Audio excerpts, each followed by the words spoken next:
Hello, everyone. This is the Cricket Forum, your place for the latest news, views, rumors, and gossips in the world of cricket. I'm a little late, but I just want to give my opinion on the West Indies two matches against Australia, those two T20 internationals against Australia that the West Indies both lost. Before I do so, however, I just want to bring an update on Sandeep Lamichhane. If you remember, Sandeep Lamichhane was in the West Indies with the Jamaica Talawas for the CPL when he was left out of the squad and ordered by the Nepal police in Kathmandu to return to Nepal immediately to be arrested on rape charges. That was about September 8th that the news came that he has been charged for raping a 17-year-old girl in an hotel in Kathmandu. Well, Lamichhane was arrested on Thursday after reporting to Nepal.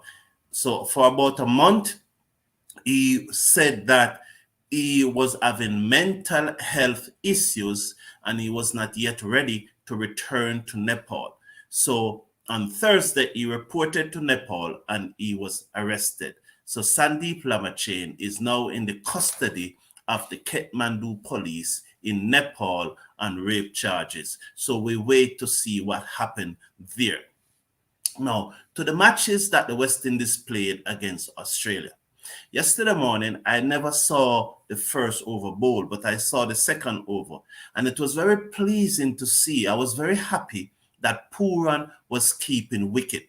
Because I think for the West Indies to have the best chance in this World Cup, Pooran has to keep wicket. I do not see Charles as a first pick member of this team.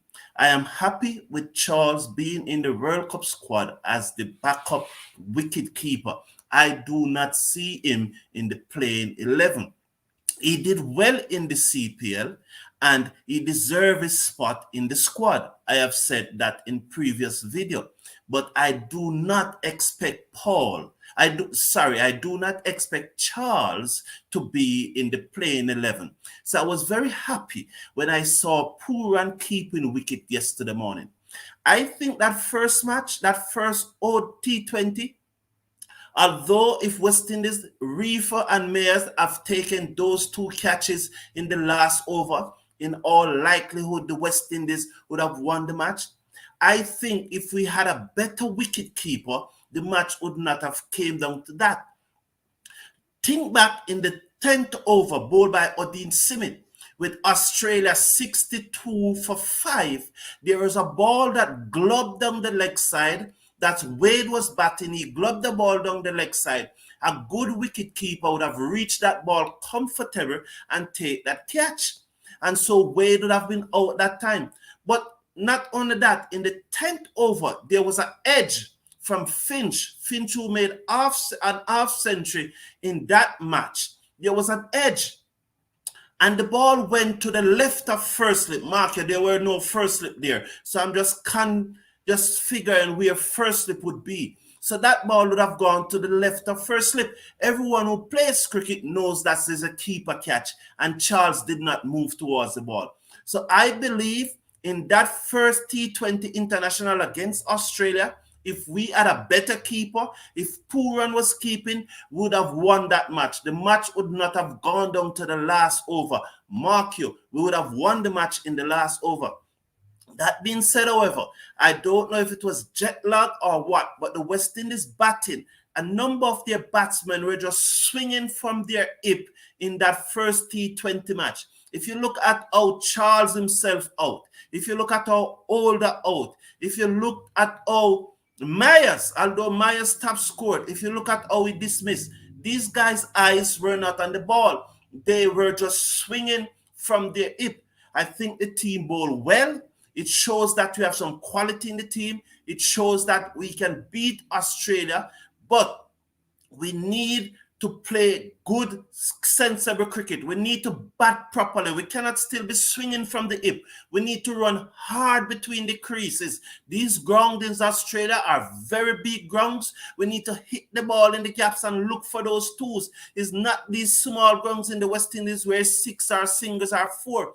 these grounds in Australia, hit the balls in the gap, run hard for the twos, and we'll get a bigger total. Even in that first T20 match, we started well. I think we got 54s in the power play and 50 off the last 5 overs. So between overs 7 and 15, we only got 44 runs because we were not hitting the ball in the gap. We were not running hard, and we need to improve on that. The batsmen need to show skills. Yes, it's a skill to hit 6 and 4, but it's also a skill to put the ball in the gap, to break your wrist, to adjust your wrist, to let the ball come to you, and you run 1 and 2 and 3s. That's also a skill. And if we can improve that with our 6 hitting ability, if we can cut down on the numbers of dot balls, especially on big grounds in Australia, I think we have a very good chance of going very far in this World Cup. The other thing that is concerning me, why Myers continue to open the bowling. Look at yesterday's match. We played 6 specialist bowlers. Yes, 6 specialist bowlers we played. And Myers opened the bowling. Myers was the only bowler in the West Indies team yesterday to bowl 2 consecutive overs. Yet still, at the end of the Australian innings, we have the number 1 ranked West Indies T20 bowlers in the world who rank 6th. Yes, Hussain ranks 6th among T20 bowlers in the world. He's the number 1 ranked T20 bowlers in the West Indies. And yet still, he ended up only bowling 3 of his 4 overs. The number 1 West Indies bowlers bowling on the 3 of his 4 overs. And Myers allowed to bowl 2. He was the only one to bowl 2 consecutive overs. I don't see the need for Myers to bowl if we are playing 6 specialist bowlers. And I think we should only play 5 specialist bowlers plus Myers. And Myers should not bowl unless one of those 5 specialist bowlers are taken out. I agree to have Myers bowling only if one of our 5 specialist bowlers that we are playing is taken out. I don't agree with playing the 6 specialist bowlers. I agree with playing 5 because we already have Myers to come in. We already have Rovman Powell who can bowl over 2 if one of those 5 specialist bowlers are taken out. So I think going forward, we should play 6 batsmen and 5 bowlers. Pooran can keep already, so he's one of those batsmen. If one of those 5 bowlers are taken out, then you can call upon Myers or Rovman Powell for over 2. I don't see the reason why Myers have to bowl up front. Hussain became the number 1 T20, number 1 rank West Indies bowlers in the world by bowling in the beginning, bowling in the power play overs. That's where Hussain bowled to become number 6 in the world and number 1 as the West Indies. So why don't continue to use Hussain to bowl in the power play? Why don't start with Hussain and Joseph? Why Joseph only bowled 1 over yesterday? In the second over of the Australian innings, bowled by Joseph, he got a wicket. And Pooran took him off. He did not bowl the 4th over. So why he got a wicket in his first over, which was the second over of the Australian innings? Why don't give him another over?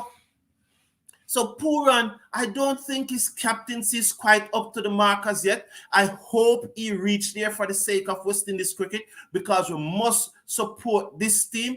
But I'm saying that he cannot just have the plan in the dressing room and then go out on the field and don't react to what is happening on the field. Good.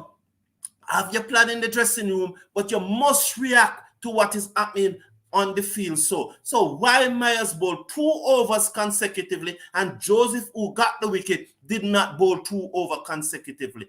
No, we really need to look into these things, and we must understand that we have to react to what is happening on the field.